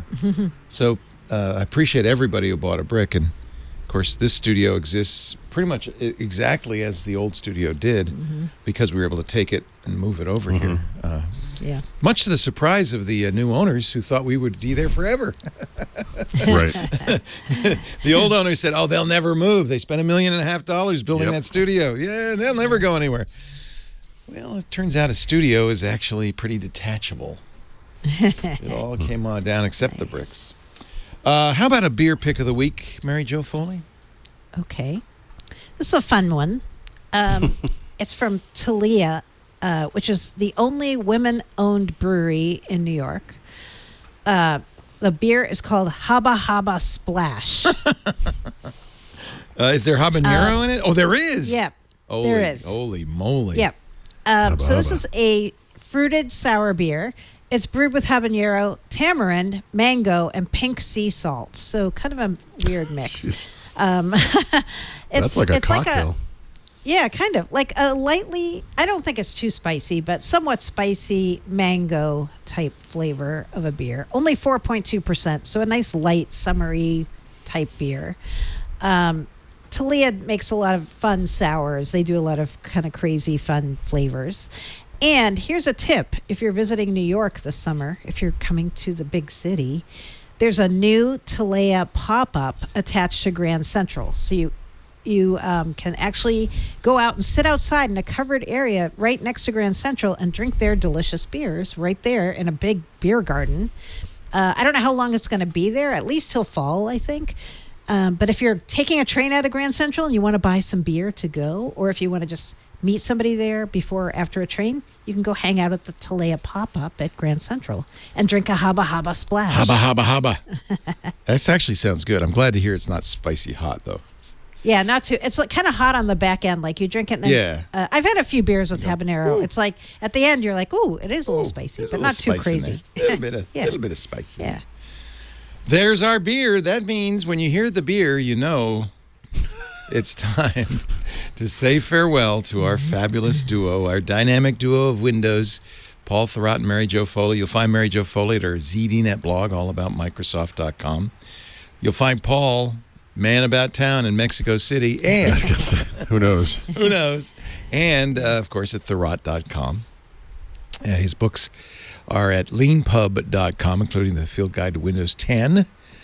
And, of course, they come together every Tuesday. Now, next week is Build. Wednesday. It is. Next week is Build. Yeah. The keynotes are Tuesday, but you're going to come by on Wednesday, explain it all to us. Yes? Yep. Okay. Yes. So tune in Wednesday, 11 a.m. Pacific, 2 p.m. Eastern Time, 1800 UTC, if you want to watch it live.twit.tv. After the fact, on demand at twit.tv/WW. There's a YouTube channel devoted to Windows Weekly, and of course you can get it from your favorite podcast client and subscribe there. You'll get it every time it's done automatically, so you can listen at your leisure.